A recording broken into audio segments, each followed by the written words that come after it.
Welcome to today's Business Report. I'm Denise Williams, bringing you the developments shaping markets, capital access, and business decision making across Jamaica and the region. Let's get into the stories that matter. Income investors are advised by companies listed on the Jamaica Stock Exchange that they're preparing to issue dividends. Lumber Depot Limited has advised that a meeting of its board of directors to be held on September 10, 2026. A dividend payment will be considered. Kingston Properties Limited has advised that at a meeting of its board of directors to be held on August 24, 2026, a dividend payment will be considered. Blue Power Group Limited has advised that a meeting of its board of directors to be held on September 10, 2026, an interim dividend payment will be considered. Mail Pack Group Limited has declared an interim dividend payment of 0.2 cents per share payable on September 16, 2026 to shareholders on record as at September 2, 2026. The ex-dividend payment is September 2, 2026. Stanley Motor Limited has advised that a meeting of its board of directors to be held on August 27, 2026, a dividend payment will be considered. Dollar Financial Services Limited has advised of the postponement of the board of directors meeting initially scheduled to be held on August 19, 2026. Dollar has further advised that the board meeting now will be held on August 26, 2026.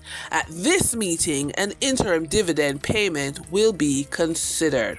Two listed companies on the Jamaica Stock Exchange advised of recent financial results.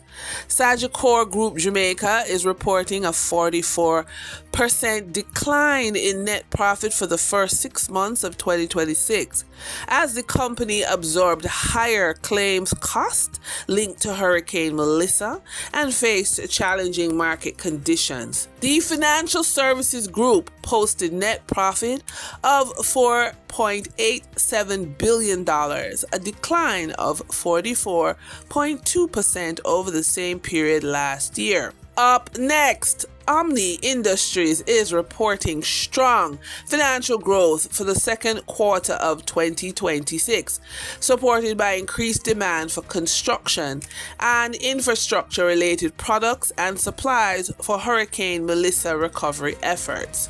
The company recorded revenue of $637 million for the quarter ending June 30, representing a 23% increase over the corresponding period last year.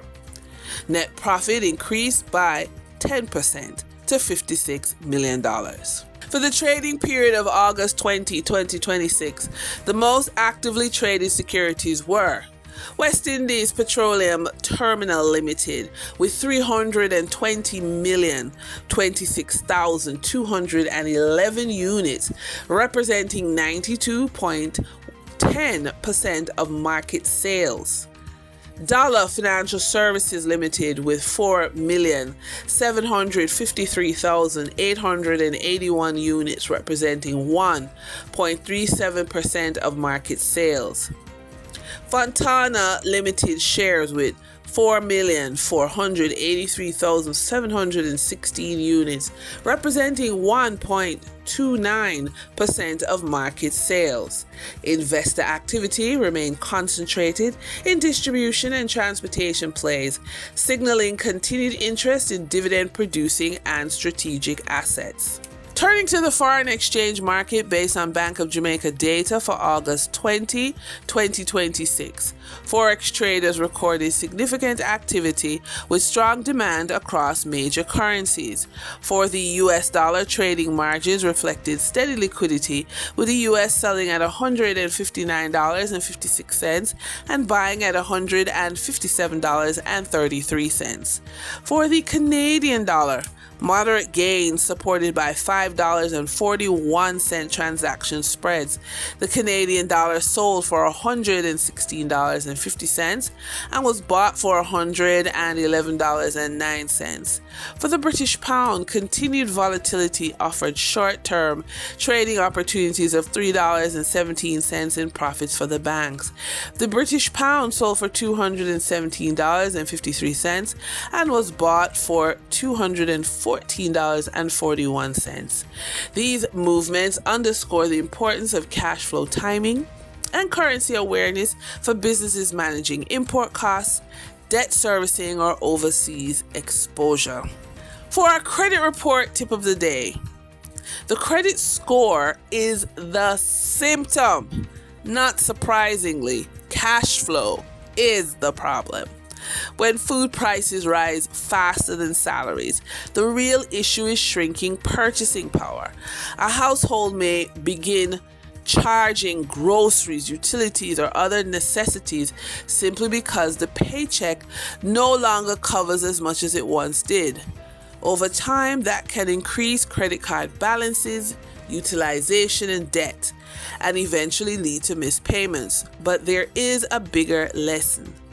You cannot build lasting wealth by constantly using debt to compensate for stagnant income. The goal isn't simply to maintain a good credit score. The goal is to build enough income, credit capacity, and assets that your financial position continues to improve even when the cost of living rises.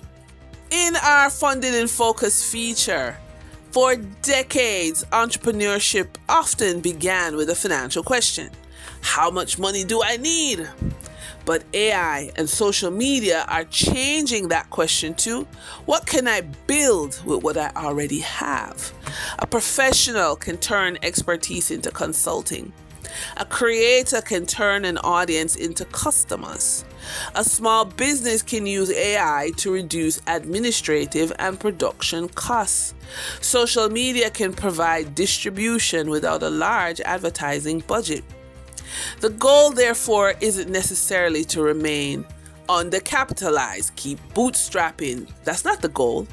It is to use minimal capital to prove that you have a sustainable business, generate revenue, and then deploy larger amounts of capital to accelerate what's already working. The biggest shift is this: capital can now follow proof instead of having to come before it.